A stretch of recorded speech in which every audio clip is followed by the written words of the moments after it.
Sebagaimana diatur pasal 71 ayat 5, pelanggaran dana COVID-19 untuk kampanye semacam ini, sanksinya adalah pembatalan sebagai pasangan calon.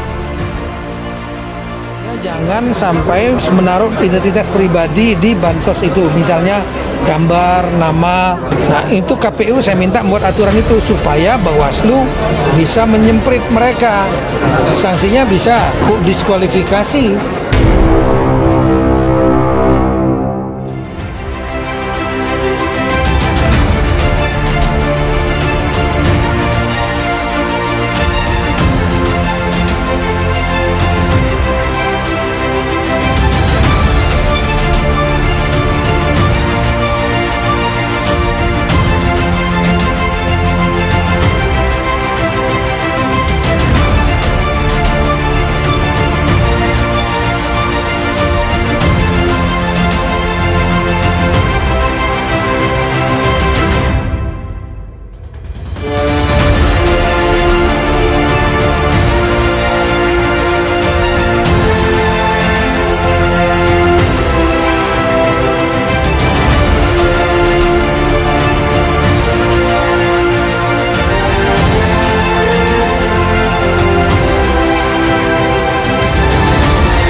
Assalamualaikum warahmatullahi wabarakatuh.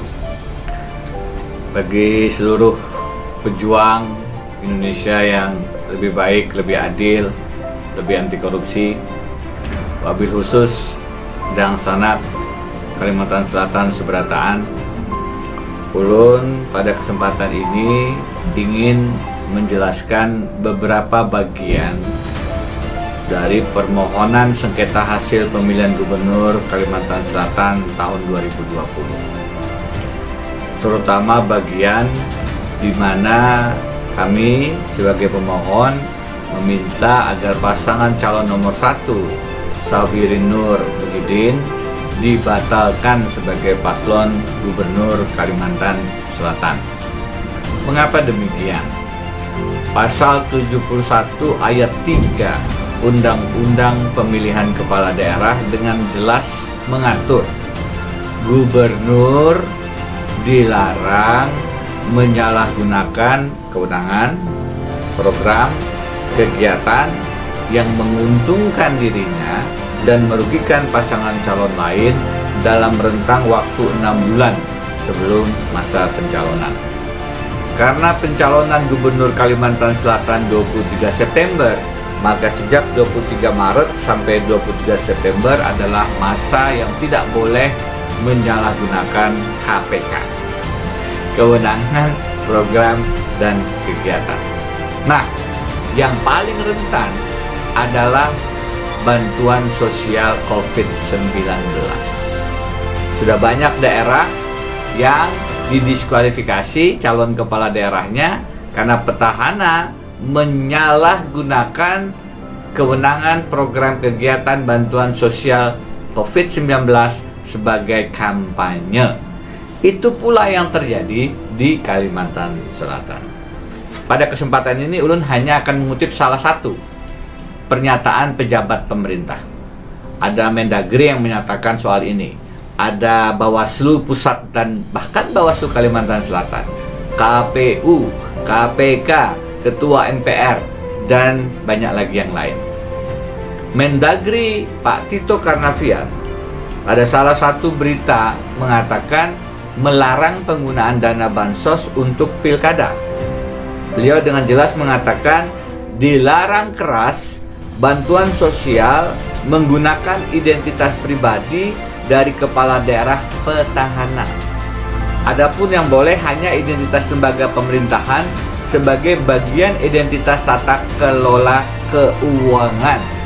Gas Tito Karnavian di Jakarta pada hari Selasa 14 Juli 2020. kita untuk menghadapi bansos ini kan tetap harus jalan, COVID ini tetap.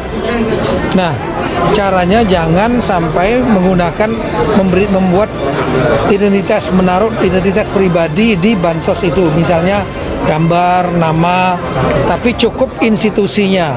Misalnya bantuan sosial dari Pemda Kabupaten A, Kabupaten B, tanpa mencantumkan nama dan gambarnya.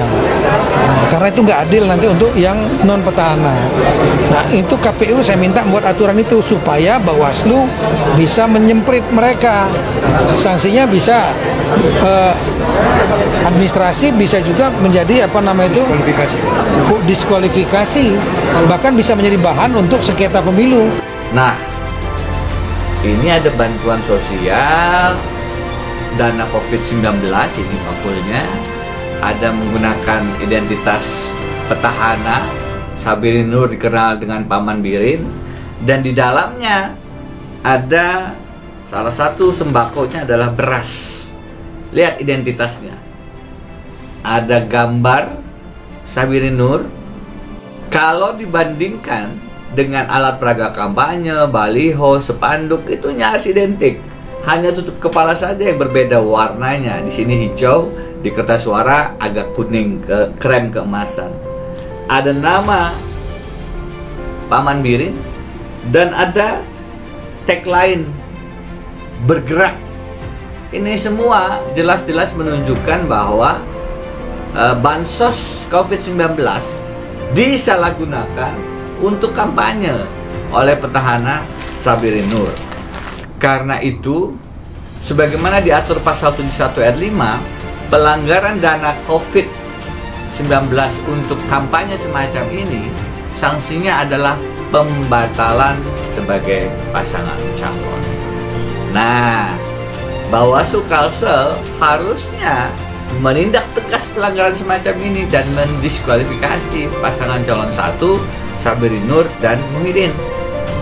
Nah, tetapi karena satu dan lain hal, berbeda dengan daerah-daerah lain yang dimana Bawaslu-nya membatalkan paslon karena penyalahgunaan dana COVID, di Kalsel hal itu tidak terjadi, dan karenanya kami meminta keadilan konstitusional ke Mahkamah Konstitusi.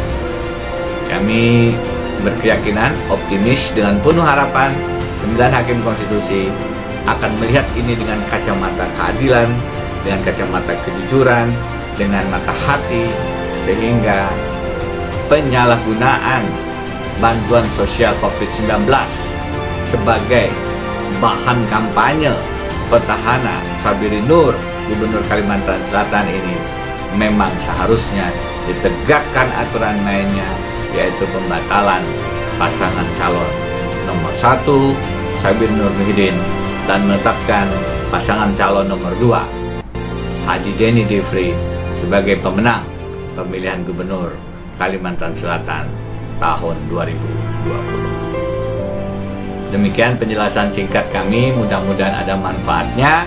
Billahi taufik wal hidayah. Assalamualaikum warahmatullahi wabarakatuh.